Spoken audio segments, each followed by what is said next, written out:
confianza de participar de la palabra esta mañana y compartir lo que el Señor también nos ha dado. Estaba pensando mientras estábamos adorando al Señor, meditando, hermanos, pasaremos, no sé, millones de eternidades y nunca lograremos comprender el alto precio que Jesucristo pagó por nuestras vidas. Es tan glorioso la obra de Cristo en la cruz que nuestra mente nunca podrá comprender, pero lo que hacemos en gratitud al Señor es nuestra alabanza y nuestra adoración. Quisiera presentar a mi familia que me acompaña, está Mary. Me quiero tomar solo un minuto. Mary, ¿puedes venir aquí? Melanie, como dijo Pedro, nosotros hemos venido, vivimos en los Estados Unidos. Yo soy originario de Chile, mi esposa es estadounidense, mis hijos son estadounidenses, tenemos 2 hijos, Alice de 5 años y John Samuel de 1 año. Cumplió 1 año aquí en España, hace unos días atrás. Hemos venido a servir al Señor. Hace varios años que estamos trabajando en el norte de África, Egipto, Medio Oriente, por el lado noreste de África. Hemos estado viajando desde Chile en primera instancia y luego en Estados Unidos varias veces en el año, pero el Señor nos ha movido acá a España para establecer nuestra base ministerial, nuestra base de trabajo. El Señor nos ha permitido conocer a Pedro hace ya casi 8 años. Y como bien él ha dicho, hace 8 años dije, Pedro, mira, entendemos que el Señor nos está llamando a España, pero no creo que en ese momento era el tiempo, pero cuando llegue el tiempo iré a España. Y hace 1 año y medio, 2 años más o menos, recibí una información de lo que el Señor está haciendo acá, y el Señor movió nuestros corazones y hoy día estamos acá y esperamos sumarnos a lo que ya el Señor está haciendo. No hemos venido a reinventar nada, como decimos, no hemos venido a reinventar la rueda, solo queremos seguir cooperando en las cosas que el Señor ya está haciendo. Entonces, quisiera que Mary le saludara, solo unas palabras de saludo. Creo que Iván ya dijo todo, pero es un placer para nosotros estar aquí con nuestra familia y bueno, estar con todos ustedes, nuestros hermanos en el Señor. Amén. Y Melanie, ella canta al Señor y tiene una pequeña alabanza que quiere dar al Señor esta mañana.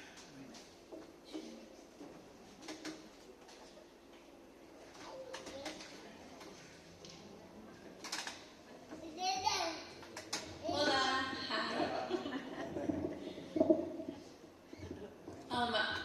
I enjoy putting scripture to music.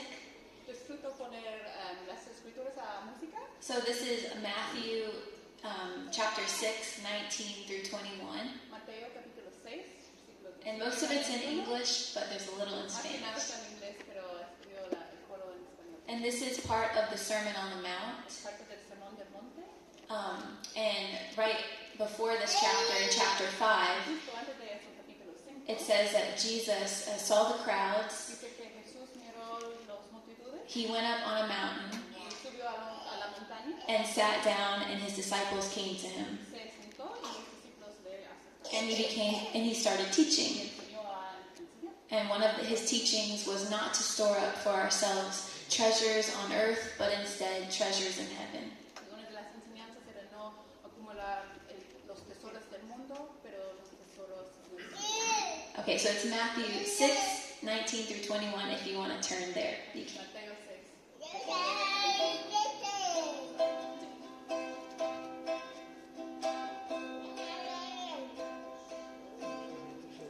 Do not store up for yourselves treasures on earth, where moth and rust destroy, and where thieves break in and steal. But store up for yourselves treasures in heaven, where moth and rust do not destroy, and where thieves do not break in and steal.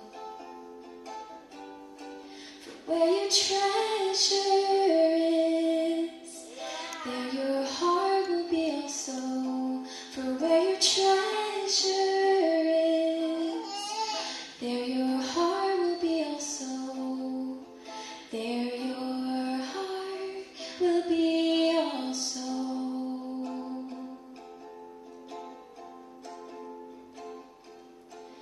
porque donde esté tu tesoro, ahí estará también tu corazón. Porque donde esté tu tesoro, ahí estará también tu corazón. Ahí estará también tu corazón.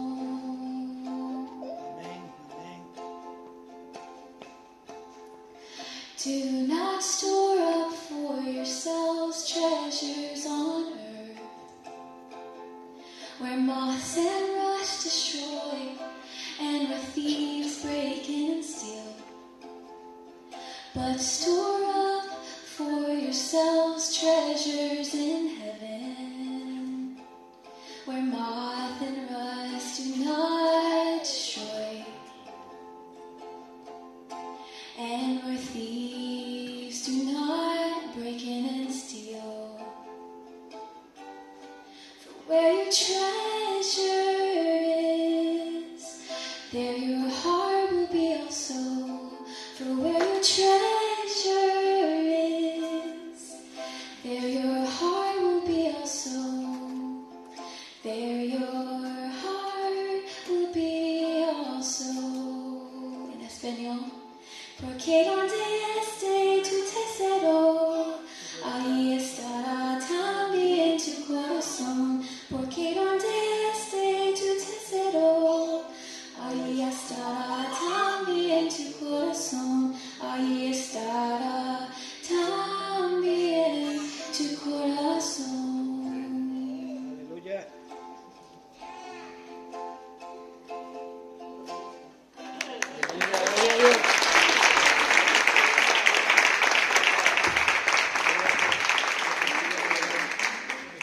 Bueno, son las palabras del Señor Jesús. Amén. Donde esté tu tesoro, ahí también estará tu corazón.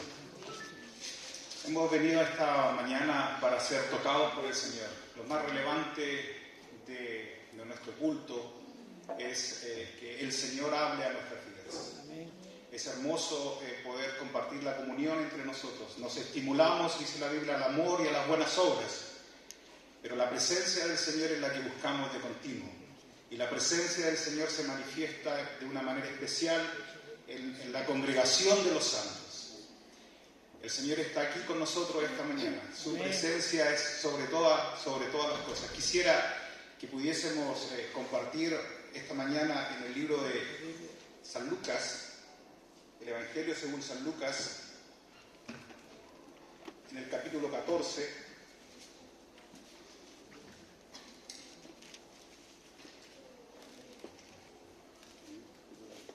Y en el versículo 25. Hace un par de años ya que tengo que usar lentes. Es la enfermedad de la vejez. Lucas capítulo 14, versículo 25 al 35. Dice así la palabra del Señor. Grandes multitudes seguían a Jesús. Y él se volvió y les dijo: si alguno viene a mí y no sacrifica el amor a su padre y a su madre, a su esposa y a sus hijos, a sus hermanos y a sus hermanas, y aún a su propia vida, no puede ser mi discípulo. Y el que no carga su cruz y me sigue, no puede ser mi discípulo. Supongamos que alguno de ustedes quiere construir una torre. ¿Acaso no se sienta primero a calcular el costo para ver si tiene suficiente dinero para terminarla? Si echa los cimientos y no puede terminarla, todos los que la vean comenzarán a burlarse de él y dirán: este hombre ya no pudo terminar lo que comenzó a construir. O supongamos que un rey está a punto de ir a la guerra contra otro rey. ¿Acaso no se sienta primero a calcular si con 10,000 hombres es posible enfrentarse al que viene contra él con 20,000? Si no puede, enviará una delegación mientras el otro está todavía lejos para pedir condiciones de paz. De la misma manera, cualquiera de ustedes que no renuncie a todos sus bienes no puede ser mi discípulo. La sal es buena, pero si la sal pierde su sabor, ¿cómo recuperará el sabor? No sirve ni para la tierra ni para el abono. Hay que tirarla fuera. El que tenga oídos para oír, que oiga. Padre Celestial, te rogamos que reveles tu palabra, ilumines tu palabra en nuestros corazones. Enséñanos esta mañana. Redarguye nuestros corazones. Anímanos, desafíanos para acercarnos más y más a ti. En Cristo Jesús nuestro Señor. Amén. Amén.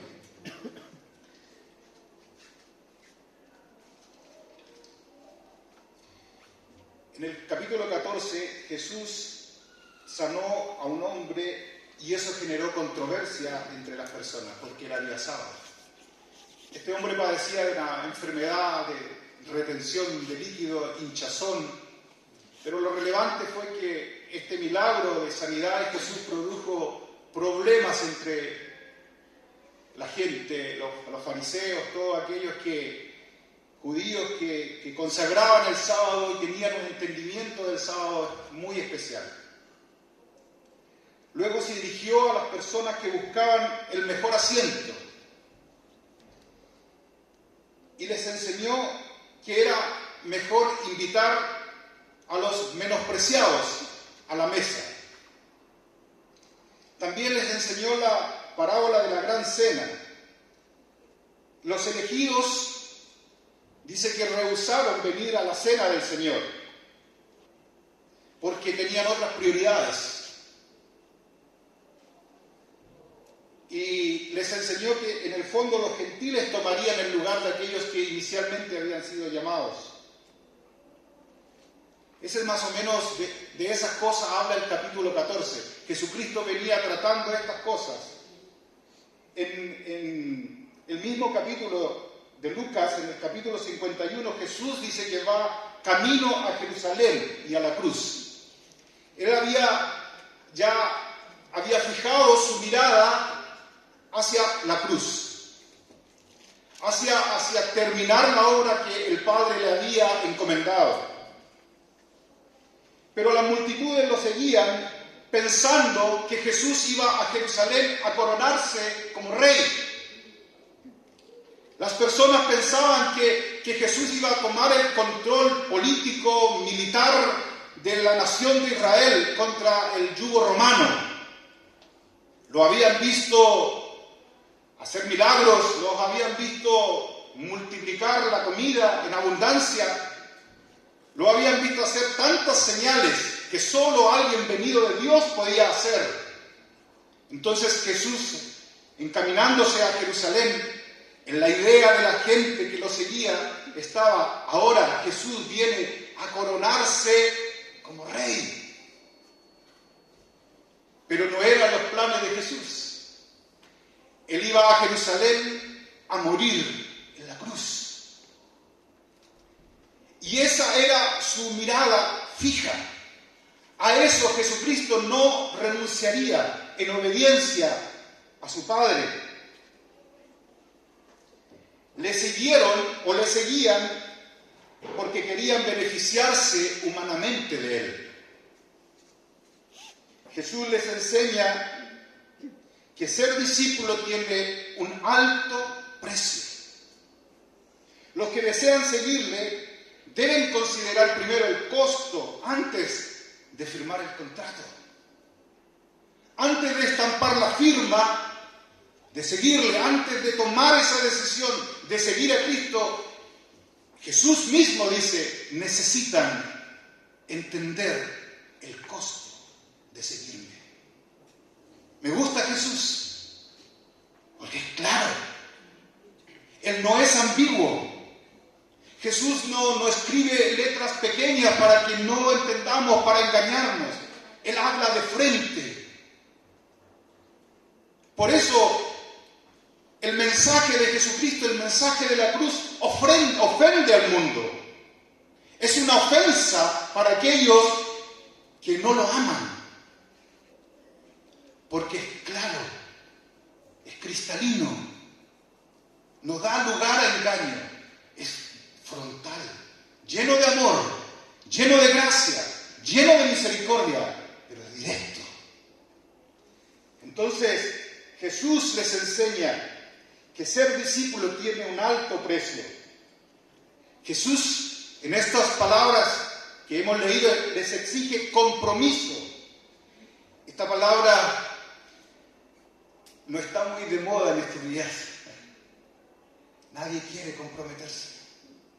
O no sé si nadie, pero la mayoría de las veces nuestras relaciones son como casuales. Vivamos casualmente. Relacionémonos casualmente.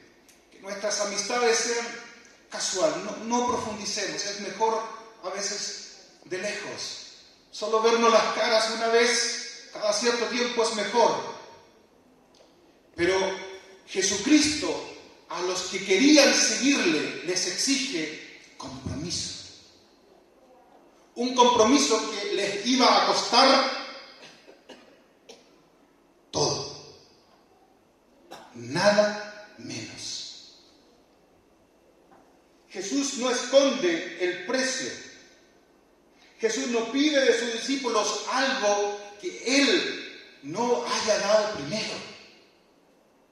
Y este es un fundamento cuando somos discípulos del Señor. Es una enseñanza básica. Jesús no pide de sus discípulos lo que Él no estuvo dispuesto a dar primero. Cuando el Señor Jesús en Mateo 28 envía a sus discípulos, a los 12 y a los que estaban con Él, vayan ahora por el mundo y hagan discípulos a todas las naciones. ¿Recuerdan ustedes? Les está diciendo que solo aquellos discípulos del Señor pueden ayudar a hacer a otros discípulos. Solo aquellos que estén dispuestos y hayan pagado el precio para seguirle.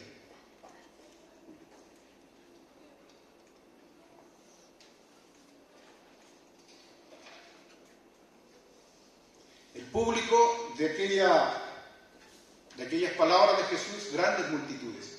Había hablado a un grupo pequeño en la cena, pero ahora Él dirige su voz a multitudes de personas. Es como que si Jesús estuviese esta mañana hablando aquí con nosotros, luego sale, no sé, al centro de la ciudad, toda la ciudad viene a Él, o muchas personas, y ahora sus palabras las dirige a todos los demás. Si alguno quiere ser mi discípulo, niéguese a sí mismo, tome su cruz y sígueme.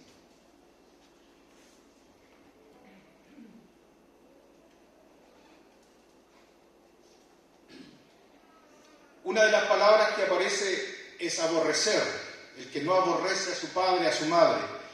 Quiero solo detenerme un segundo en esto. Jesucristo no está diciendo, no ames a tu padre, aléjate de tu madre, deja a tu mujer, deja a tu marido. Jesucristo está diciendo en estas palabras, ya, la prioridad del amor en tu vida soy yo. ¿Dónde está el mayor amor de tu vida? Por sobre todas las cosas, nuestro compromiso de amarle recibirá recompensa. Llevar la cruz es llevar el instrumento de nuestra muerte. Morir al pecado, morir al mundo, al propio yo, al mundo, al diablo, a todas aquellas cosas que nos tenían o tienen a las personas atrapadas. A medida que comenzamos a construir, más adelante Él da una parábola, nos damos cuenta del costo de lo que significa construir. Yo soy un constructor de profesión. Cuando elaboro un proyecto, cuando un edificio, una casa, lo primero que hago, estudio el proyecto, saco las cuentas. Me ha pasado algunas ocasiones que no lo he hecho bien y la cantidad de problemas que he tenido son grandes, principalmente financieros, dolores de cabeza, no duermes bien, piensas, es terrible. Y a veces el mandante de la construcción del edificio te exige un plazo, te exige un tiempo. Como constructor sé de lo que está hablando Jesús. necesita considerar antes de construir. Eso está diciendo Jesús a la gente. Antes de seguirme, sepan que les va a costar todo. También la otra parte de la metáfora habla de cuando un rey va a la guerra. Ya nunca he ido a una guerra, nunca he sido un soldado que tiene que tomar estas decisiones de si pelear con otra nación, etc. Pero imagino que antes de ir a la guerra, los gobernantes, el alto mando planea las estrategias. No sale corriendo y dice ya vamos a la pelea, a la batalla, con lo que tengamos. Planean. No sea que la ruina sea grande. En otras palabras, Jesús nos está diciendo y les está diciendo a todos aquellos que quieran seguirle, que no le han seguido aún. ¿Quieres seguirme?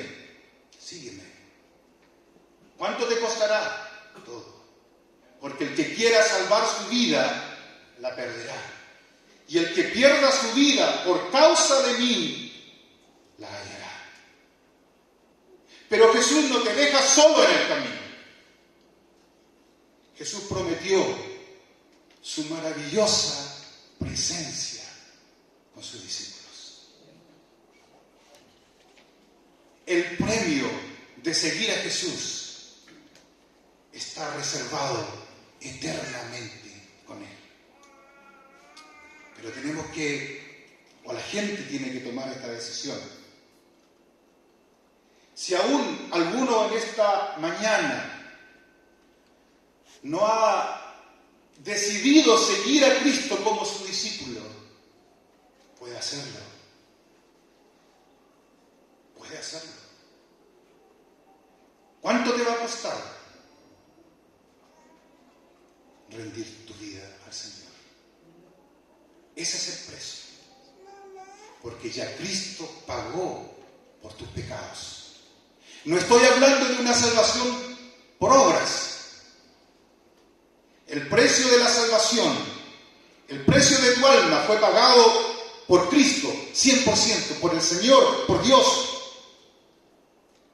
Pero para seguirle, si no eres su discípulo aún, necesitas entregar todo. Y la promesa de tu Señor, como cantábamos en las alabanzas, que su presencia te acompañará continuamente. Y todos aquellos que ya somos discípulos del Señor, esto nos anima, nos impulsa a rendir más y más nuestras vidas al Señor, porque el objeto de nuestra alabanza, de nuestra adoración, de nuestro servicio es nuestro Señor. Escuché una historia una vez, o la leí, no recuerdo, que un muchacho, 12 años, construyó un pequeño velero, hermoso velero, tan lindo, pero al detalle, como un velero real. Y cuando lo tuvo en sus manos, dijo, bueno, tengo que probar este velero, y lo llevó al mar, y lo puso sobre las olas, y el velero comenzó a adentrarse en el mar y se perdió de su vista. Pasaron los años, el muchacho creció, el velero se fue y caminando, ya un hombre adulto, caminando por las calles de una ciudad donde había museos, en una vitrina vio exhibido el velero que él había construido, lo reconoció, dijo, este es mi velero, yo lo hice.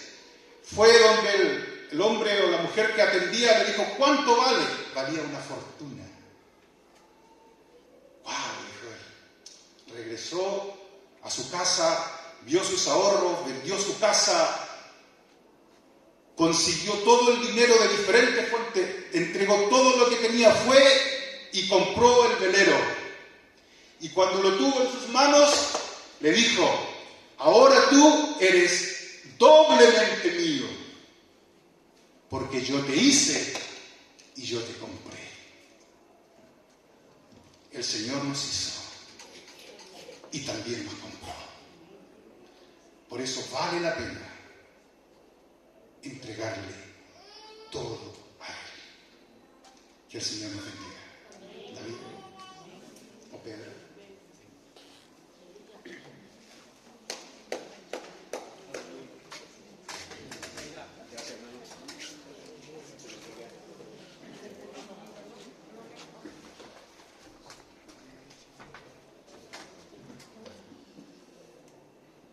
Conocí a un hombre,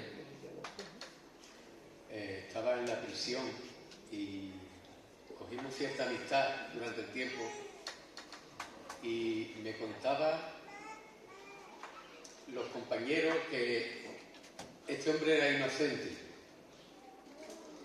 Y cuando yo le preguntaba, ¿pero tú hiciste algo para estar aquí? Dice, yo soy culpable.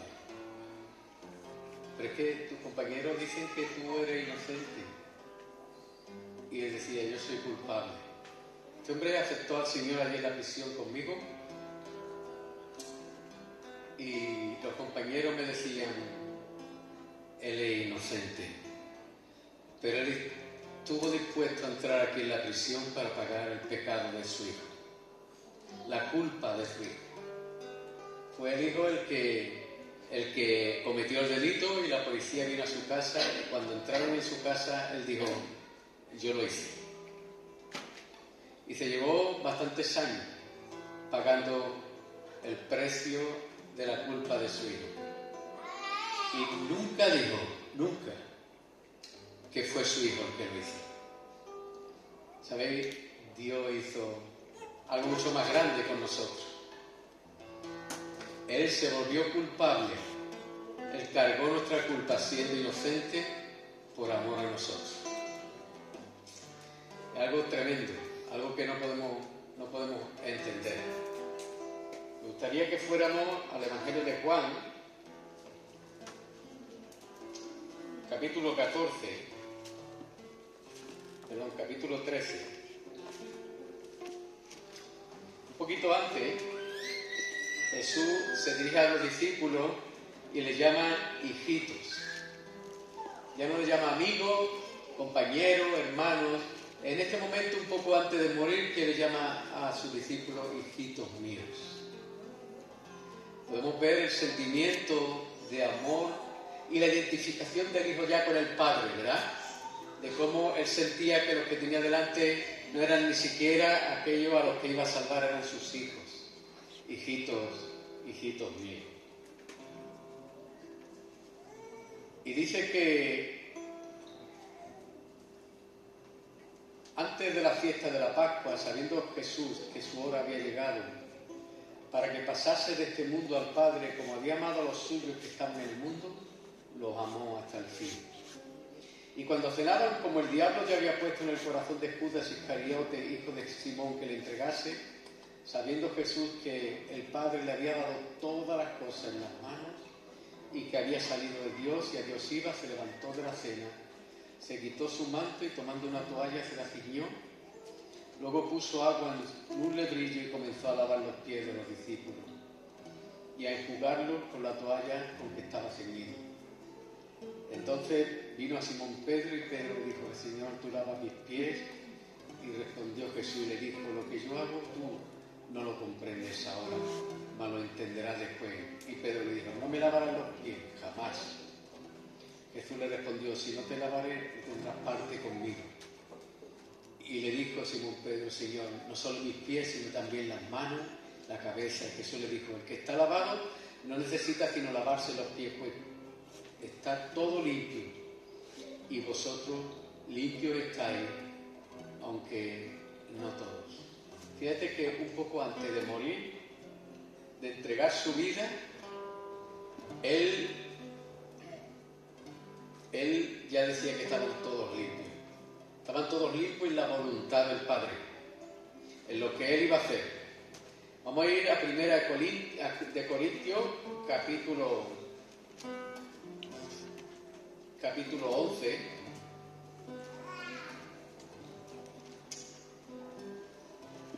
Primera Corintios, capítulo 11.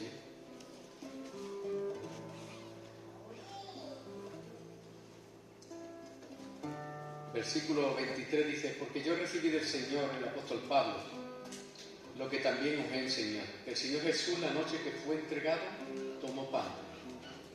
Y habiendo dado gracias, lo partió y dijo: tomad, comed, esto es mi cuerpo que por vosotros es partido. Haced esto en memoria de mí. Asimismo, tomó también la copa, después de haber cenado, diciendo: esta copa es el nuevo pacto en mi sangre. Haced esto todas las veces que la bebiereis en memoria de mí. Así pues, todas las veces que comiereis este pan y bebiereis esta copa, la muerte del Señor anunciáis hasta que Él venga. De manera que cualquiera que comiere este pan del Señor indignamente será culpado del cuerpo y de la sangre del Señor. Por tanto, pruébese cada uno a sí mismo, coma del pan y beba de la copa, porque el que come y bebe indignamente, sin discernir el cuerpo del Señor, juicio come y bebe para sí. Este hombre que estaba en la cárcel estaba pagando el pecado, la culpa, la falta de su hijo, y la pagó íntegra. Y me dicen los compañeros que el hijo venía casi cada día a verlo. Cada día venía a verlo. Dicen los compañeros que el hijo había cambiado su vida completamente. Completamente, ya no era el mismo. Tal había sido el ejemplo de su padre hacia él. Y digamos que el dolor que él sentía porque su propio padre estaba pagando de su pecado, que eso lo llevó a cambiar completamente su vida.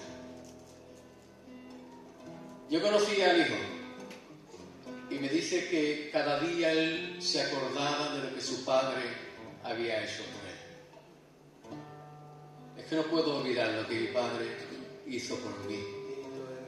Cada día que mi padre pasa en la cárcel es un día de dolor para mi corazón.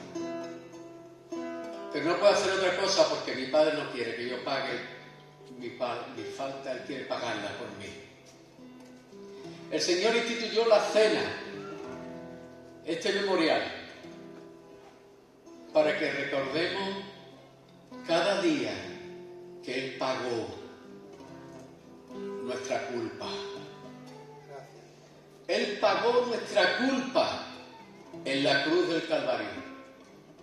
Él sufrió por amor a nosotros. Y esto tiene que traernos a nuestra mente el dolor de saber que Él lo hizo por nosotros.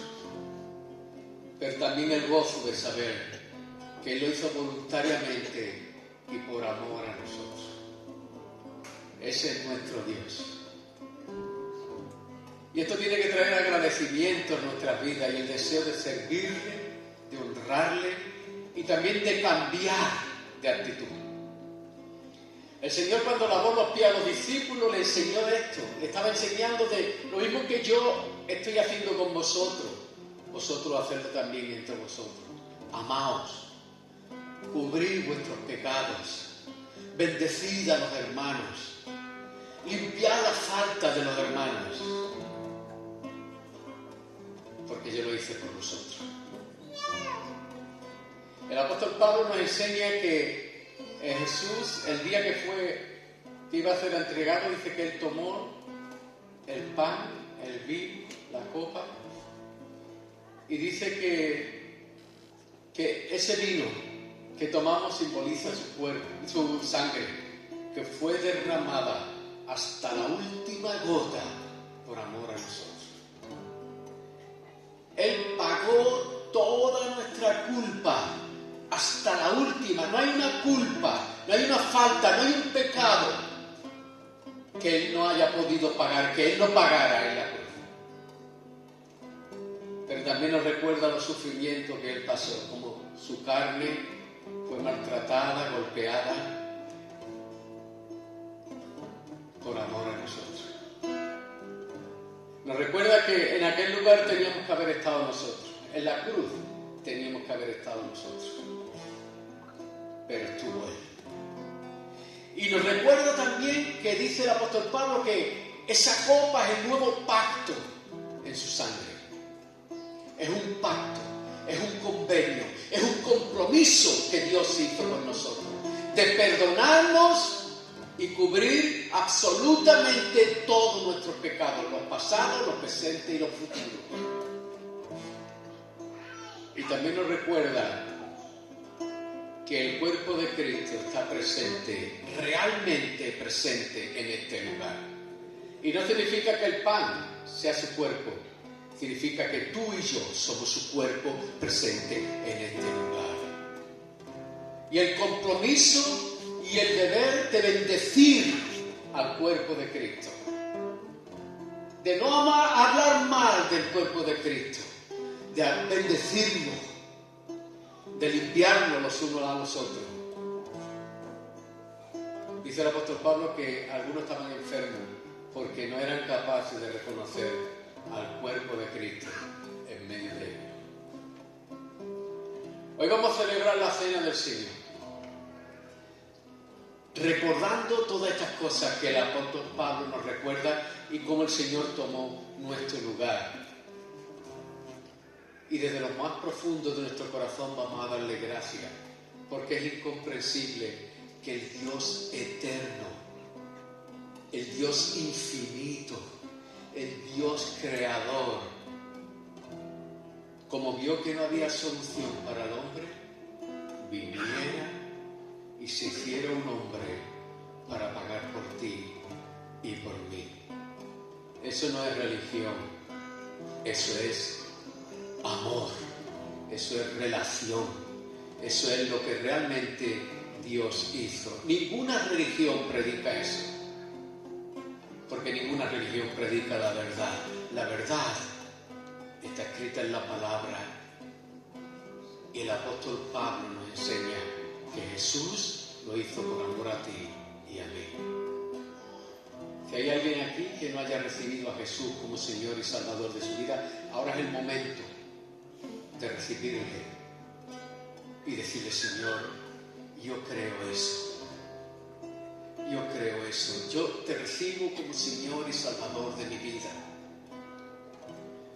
y quiero celebrar la cena, tu memorial, en memoria de ti, realmente sintiendo que tú pagaste por mí.